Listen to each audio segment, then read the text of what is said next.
Сәлеметсің бе? Қайырлы күн. Бүгін біз сабағымызда осы уақытқа дейін өткен тақырыптардың барлығын қайталаймыз. Менімен бірге қайтала. Біз азық-түлік дүкенінен бірнеше тағамдар алдық. Қандай тағамдар алдық? Есімізге түсірейік. Айран, май, сүт, нан, қант, ірімшік, шұжық, кәмпит, жұмыртқа және шәй.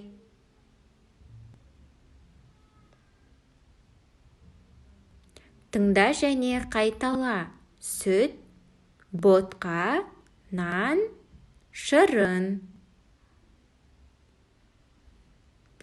Мен таңертең сүт ішемін, ботқа жеймін.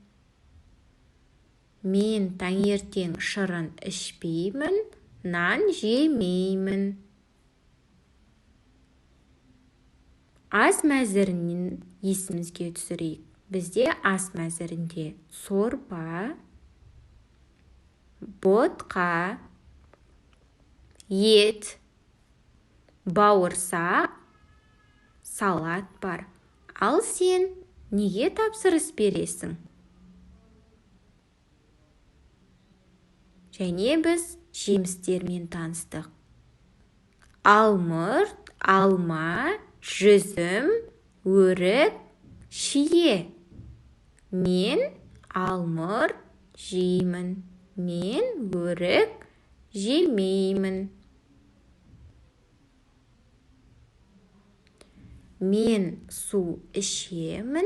Мен сүт ішемін. Мен шырын ішемін. Мен шай ішемін. Және біз бірге салат жасадық. Ол үшін көкөністермен таныстық. Олар қияр, орамжапырақ, картоп, сәбіз, пияз және қызанақ.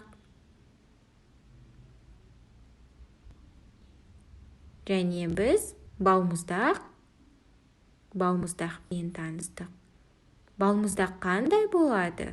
Балмұздақ тәтті, балмұздақ суық, балмұздақ дәмді. Біз қазақ тіліндегі әріптермен таныстық. Үй, күн, үш, үсен. Ал бұл қандай әріп? Бұл қоңыз, бәтеңке, шаңғы, қоңыр. Бұл қандай әріп?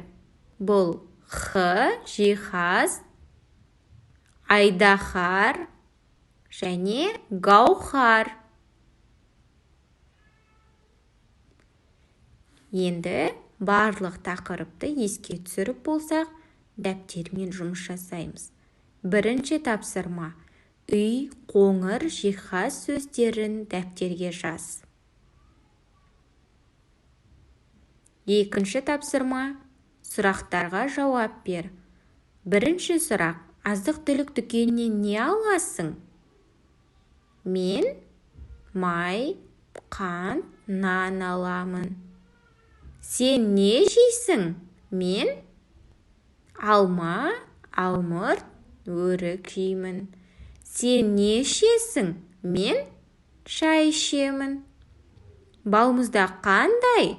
Балмұздақ тәтті немесе дәмді. Жарайсыңдар балалар. Бүгінгі сабағымыз осымен аяқталды.